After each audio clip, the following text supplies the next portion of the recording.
మారుతున్న అవసరాలకు అనుగుణంగా కారు కొంటున్న మధ్యతరగతి వారి సంఖ్య క్రమంగా పెరుగుతోంది. కానీ మోడల్, కలర్, రేట్, మైలేజ్ ఇలా ఎన్నో రకాలుగా ఇప్పటికే కారున్న వారి నుంచి తెలుసుకుని మరీ కారు కొనేవారే ఎక్కువ. మొదటిసారి కారు కొనేవారిలో మెజారిటీ మైలేజ్ కోసం డీజిల్ కారు కొనాలా, పెట్రోల్ కారా అని తెలిసిన వారందరి వద్ద ఎంక్వైరీ చేస్తారు. పెట్రోల్ రేట్ ఎక్కువ కదా అని డీజిల్ కార్ వైపు మొగ్గేవారి సంఖ్య ఎక్కువగానే ఉంటుంది. దేశవ్యాప్తంగా అన్ని రకాల మోడల్స్ కలిపి ప్రతి నెల దాదాపు 2 లక్షలకు పైగా కార్లు అమ్ముడవుతున్నాయి. దీపావళి లాంటి ఫెస్టివల్ సీజన్లో ఈ సంఖ్య కాస్త ఎక్కువగా ఉంటుంది.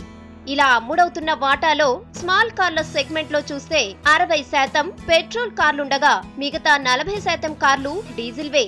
ఇదే పెద్ద కార్ల సెగ్మెంట్ లో సీన్ రివర్స్ గా ఉంది.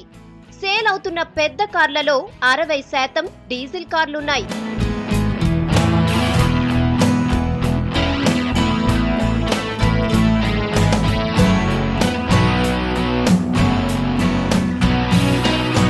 ఆటో రంగ నిపుణులు సూచిస్తున్న దాని ప్రకారం రోజుకు కనీసం 50 కిలోమీటర్లు తిరిగేవారు డీజిల్ కారును కొంటేనే బెస్ట్. నెలలో కనీసం 1300 కిలోమీటర్ల కంటే తక్కువగా తిరిగేవారు అసలు డీజిల్ కారు జోలికి పోకపోవడమే మంచిది. పెట్రోల్ కార్ తో పోలిస్తే డీజిల్ కార్ మెయింటెనెన్స్ కాస్ట్ ఎక్కువే. 1 సంవత్సరానికి లీటర్ డీజిల్ కు 20 కిలోమీటర్ల మైలేజ్ ఇచ్చే కారును 15,000 కిలోమీటర్లు నడిపితే డీజిల్ కయ్యే ఖర్చు సుమారు 37,500 రూపాయలు. ఈ కాలంలో రెగ్యులర్ సర్వీసింగ్ కోసం 8,000 ఖర్చు పెట్టాలి. మిగతా ఖర్చులు పెట్రోల్ కార్ కంటే డీజిల్ కార్ కొనేందుకు పెట్టే ఎక్కువ ధర, దానిపై వడ్డీని కలుపుకుని చూస్తే మొత్తంగా 1 కిలోమీటరుకు 9 రూపాయలు ఖర్చవుతుంది. ఇదే పెట్రోల్ వర్షన్ కారు విషయంలో లీటర్ పెట్రోల్ కు 15 కిలోమీటర్ల మైలేజ్ ఇస్తుందనుకుంటే పెట్రోల్ కోసం 74,000 రూపాయలు, సర్వీసింగ్ కోసం సుమారు 3,000 రూపాయలు ఖర్చవుతాయి. మొత్తంగా పెట్రోల్ కార్ను వాడితే కిలోమీటర్ కు అయ్యే ఖర్చు 4,500 రూపాయలు. యాన్యువల్ మైలేజ్ 45,000 కిలోమీటర్ల కంటే ఎక్కువ ఉన్నప్పుడే డీజిల్ కార్ తీసుకోవడం బెస్ట్. డీజిల్ బండి కొనుక్కున్నా. డీజిల్ అంటే ఇప్పుడు రోజుకి 40-50 కిలోమీటర్ దాటితే డీజిల్ బండి. అదే ఆఫీస్ టు ఇంటికి 10-15 కిలోమీటర్ అయితే పెట్రోల్ బెస్ట్. అదే లాంగ్ మీ అంటే ట్రావెల్స్ గట్రా తిప్పుకుంటాం కాబట్టి ట్రావెల్స్ అంటే డీజిల్ బెస్ట్. డీజిల్ బండి వాడుతాం. ఫస్ట్ టైం కార్ కొనే వారిలో దాదాపు 50% మంది పాత కారును కొనేందుకే ఇంట్రెస్ట్ చూపిస్తారు. తక్కువ ధరలో కారు వస్తుండటం, రిజిస్ట్రేషన్ లాంటి తలనొప్పుల్లాంటివి లేకపోవడం యూజ్డ్ కార్ల వైపు మొగ్గు చూపుతున్నారు. పెట్రోల్ తో పోలిస్తే డీజిల్ ధర తక్కువగా ఉండటం వల్ల యూజ్డ్ కార్లను కొనే వారిలో ఎక్కువగా డీజిల్ వర్షన్ కార్లను కొంటున్నారు. నిపుణులు ఇస్తున్న సలహాల ప్రకారం చిన్న కారును కొనాలనుకుంటే పెట్రోల్ కారును ఎంపిక చేసుకోవడం మంచిదంటున్నారు. కుటుంబంతో కలిసి వీకెండ్ కో లేదా ఏదైనా ఫంక్షన్ కో కారును ఉపయోగించేవారే కాక అత్యవసరంగా తప్ప కారును వాడేవారు మాత్రం petrol car best choice.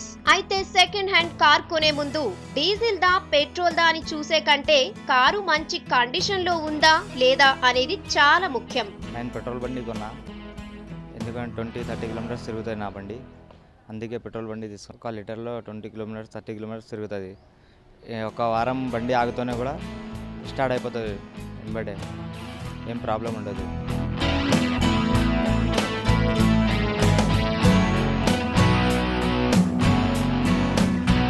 Car కొనాలనుకున్నప్పుడే కాదు, కొన్న కారు అమ్మాలనుకున్నప్పుడు కూడా కొన్ని విషయాలు తెలుసుకోవాలి. రీసేల్ వాల్యూ విషయంలో పెట్రోల్ కార్ తో డీజిల్ కార్ ను అమ్మితే వచ్చేది తక్కువే. ప్రస్తుతం ఉన్న పరిస్థితుల ప్రకారం 5 లక్షల రూపాయల విలువ చేసే పెట్రోల్ కారును 5 ఏళ్ల తర్వాత అమ్మితే కండిషన్ బట్టి 2.5 లక్షల రూపాయలకు అమ్ముడవుతుంది. అదే డీజిల్ వర్షన్ కారు విషయానికి వస్తే 6 లక్షల రూపాయలకు కొన్న డీజిల్ కారునే 5 సంవత్సరాల తర్వాత అమ్మితే 3 లక్షల రూపాయల ధర వస్తుంది. పెట్రోల్ తో పోలిస్తే డీజిల్ కారుపై ఎక్కువగా వెచ్చించిన మొత్తానికి 5 సంవత్సరాల వడ్డీ లెక్కలోకి తీసుకోకపోయినప్పటికీ పెట్రోల్ తో పోలిస్తే డీజిల్ వర్షన్ పై 45,000 రూపాయలు లాస్ అయినట్లే. 5 సంవత్సరాల తర్వాత డీజిల్ కార్లకు వచ్చే రిపేర్లు ఎక్కువే.